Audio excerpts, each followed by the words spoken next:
Hello guys, ayan, it's Saturday. So meron tayong mga bagong items na naman. As always, almost every day marami tayong bagong items. Pero ito medyo malupit to. Siguro in preparation of base 5 na rin. Ang dami nito guys. Pakita natin, let's go. Ayan, pakita natin. So guys, ito meron tayong, nakikita nyo ba to? Ayan, medyo siguro kailangan natin itutok ng konti, Choji. Kita natin, ayun, Funko LLC. Ayan, okay. So, nakikita nyo yan, guys. Funko yan. Sobrang daming Funko Pops. Okay. Magbubukas kami ng tindahan na Funko, guys. Ganun siya karami. I think ito, ang initial batch is nasa 2,000 pieces yata to. If I'm not mistaken. So, makikita nyo, guys, sobrang dami yan. Pati Choji, pati yung baba. Kuhaan mo yung baba.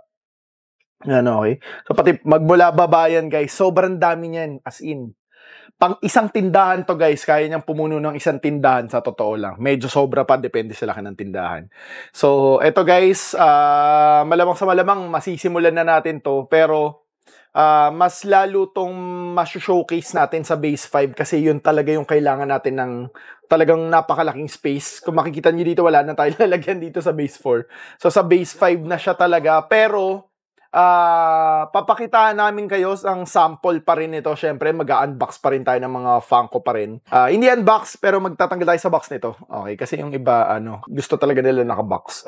Okay, so magpapakita pa rin kami ng mga, kung ano mga laman nito. Sobrang dami nito guys, may mga parating pa. Okay, so yan.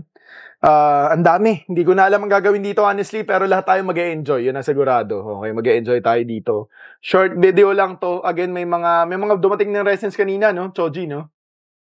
And resin. May mga resin dito dumating kanina, guys. I think pakita na rin natin, damay ko na, guys. Si Zoro yata yung isa, at saka yung isa yung kasama ni Detective Conan.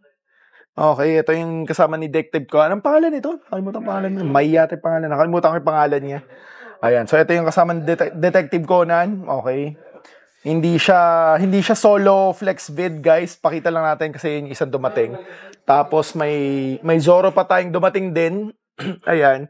So again, super short video lang to. Video update lang ng mga bago natin dito sa store. Pero yung Funko na yon, that's around 2,000 plus na Funko Pops. Sobrang dami nun, guys. 2,000 Funko. Parang kinompute namin yung cabinets na kailangan para i-display siya. Parang at least 10 to 15. Hindi pa kita lahat yun. Parang may mga nakalagay sa mga likod-likod. Kung siguro lahat talaga di-display namin, baka umabot ng 40-50 cabinet siguro. So, kailangan talaga yung base 5. Doon na talaga siya. Pang base 5 talaga siya. Let's go. For more lessons, alam nyo na guys, visit us at the Mother Base Toys and Collectibles, Green Hills.